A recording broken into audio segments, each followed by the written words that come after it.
Si pria loncat 4 meter. Mandi juga perlu dilayani. Dia bernama Horus, adalah dewa mengelola ketertiban dan langit. Inilah masa Mesir kuno, tempat dewa dan manusia hidup bersama. Dewa bisa kembali bentuk asli kapanpun.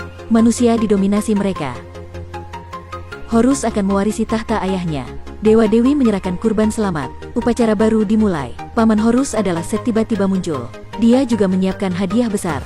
Adalah tentara di bawahnya. Raja Rosiris ditikam Set.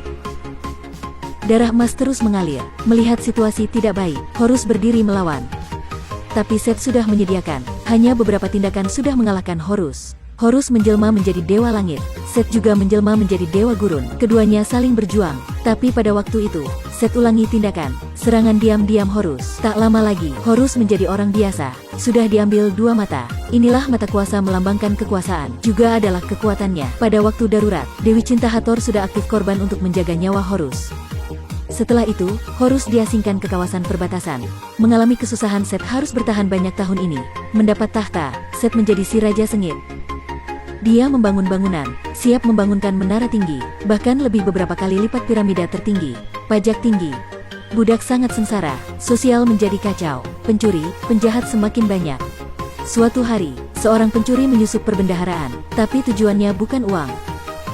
Di akhir jalan, mata kuatan bersinar biru. Si pencuri melihat, itulah tujuan. Dia menginjak satu batu, kalajengking di mana-mana. Dia menyalakan api, yang memanjangkan bayangannya. Bayang tepat menutup badan. Lantai segera dilipat, orang malang akan dikait jadi isi kue. Dia angkat obor ke atas. Hati-hati melangkah. Akhirnya sudah bisa mengambil satu mata. Dia ingin membantu Horus mengambil lagi matanya, untuk menjatuhkan pemerintahan Sengit Set. Begitu, dia dan pacarnya baru keluarkan situasi budak. Ada mata kuasa. Si pencuri Bek menemui pacar bernama Zaya. Tidak terduga, semuanya sudah terungkap. Bek segera mengantar Zaya lari diri. Tapi di jalan, Zaya ditembak anak panah, dan mati dalam tangannya. Bek menemui Horus, tapi tidak memberinya mata kuasa, tapi minta buat kontrak. Dia ingin Horus mengebangkitkan pacarnya. Tapi, Horus hati hanya ingin balas dendam. Tidak cukup sabar buat kontrak dengan Bek. Kamu berani mensyaratkan samaku kan? Tempat inilah dunia neraka. Seorang pedagang menyerahkan kotak harta. Segera dijelma ke kehidupan selanjutnya. Orang miskin ini mencari di mana-mana. Hanya ada satu cincin. Akhirnya diubah menjadi abu. Dengan pemerintahan sangat aniaya Set, para jiwa harus menyerahkan harta baru bisa menjelma kehidupan. Zaya putus asa, karena dia tidak ada satu sen pun. Untungnya, pacarnya menemui orang bantu. Itulah Dewa Langit Horus. Bek setujui Horus mengambil mata kedua.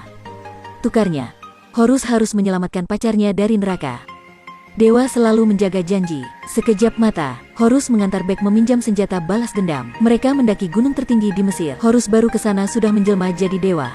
Karena Dewa Matahari adalah kakeknya. Dewa Ra tahu masalah anak bungsu membunuh kakaknya mencopet tahta. Tapi dia tidak bisa merawat masalah dunia manusia.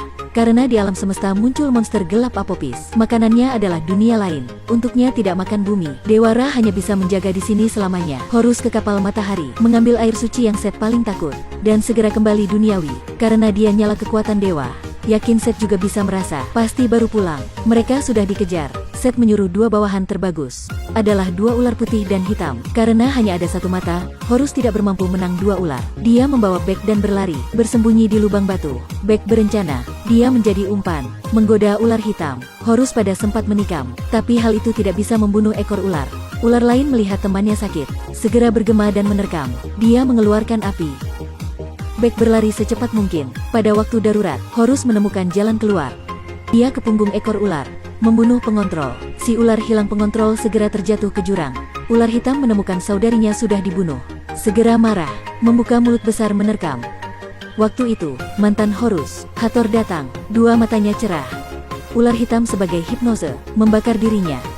Setelah menang kedua ular, mereka menemui Dewa Kebijaksanaan Thoth. Ada Thoth, mereka akan bisa masuk istana Set di gurun. Ingin mengalahkan Set, harus ke pusat istana, memakai air suci menghancurkan sumur-sumbernya. Penjaga istana adalah binatang raksasa bentuk singa. Ingin ke sini, harus jawab benar 3 pertanyaannya. Ada Dewa Thoth bersama. Mereka segera melewati ke pusat istana. Sekarang hanya 1 langkah terakhir. Horus keluarkan air suci ke sumur-sumber. Waktu itu, satu sangkar burung tiba-tiba muncul. Ternyata Set tahu mereka akan datang. Dia mencopet otak Thoth, menunangkan air suci ke sana. Horus sepenuhnya gagal. Tapi batin jahat Set tidak hanya berhenti sana. Tujuan selanjutnya adalah mendominasi 3 dunia. Dewa kematian gurun Set memakaikan baju besi orang mati, satu hati dingin, mata kuasa tersisa, dan menjelma jadi bentuk sempurna. Set menemui ayah adalah Dewa Ra, menyalahkannya bias kakak. Tapi Dewa Ra berkata, anak sulung Osiris hanya mendominasi manusia. Dia memberi Set berjuang di gurun. Sebenarnya ingin Set mewarisi posisinya, melawan monster gelap Apopis. Tapi Set membunuh Dewa Dewi. Sudah tidak ada jalan mundur. Dewa Ra tahu keinginannya. Dia segera menyerang. Tidak terduga, api matahari bisa membakar semua hal. Tidak bisa melawan Set. Setelah itu, Set membunuh ayahnya. Mencopet tombak matahari juga adalah kekuatan Dewa Ra. Setelah itu, dia keluarkan monster Apopis. Menggunakannya mendominasi 3 dunia. Tepat waktu itu, Dewi Cinta Hathor mendengar cerita Beck dan Zaya. Dia memberi Beck ke neraka untuk ketemu pacar kali terakhir. Waktu itu Beck baru tahu, Horus tidak bisa membangkitkan orang mati. Horus masih menipunya. Ke neraka, kekuatan monster Apopis sudah kesini. Meskipun Dewa Kematian hanya bisa melawan waktu pendek, Zaya menyarankan Beck membuang prasangka. Hanya Horus baru bisa meruntuhkannya dan mencegah dunia punah.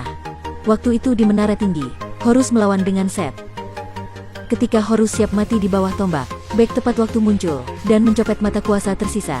Momen jatuh dari menara, dia upaya melempar mata pada Horus, tapi dirinya juga siap terjatuh dari menara. Horus diantar dua pilihan susah. Akhirnya, dia melewatkan sempat pulihkan kekuatan. Upaya menyelamatkan Beck tidak terduga.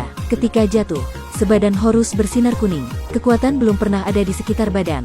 Ternyata, dengan mata kuasa, kepercayaan menjaga rakyat, baru kekuatan terbesar. Horus menggoda Set masuk dalam menara.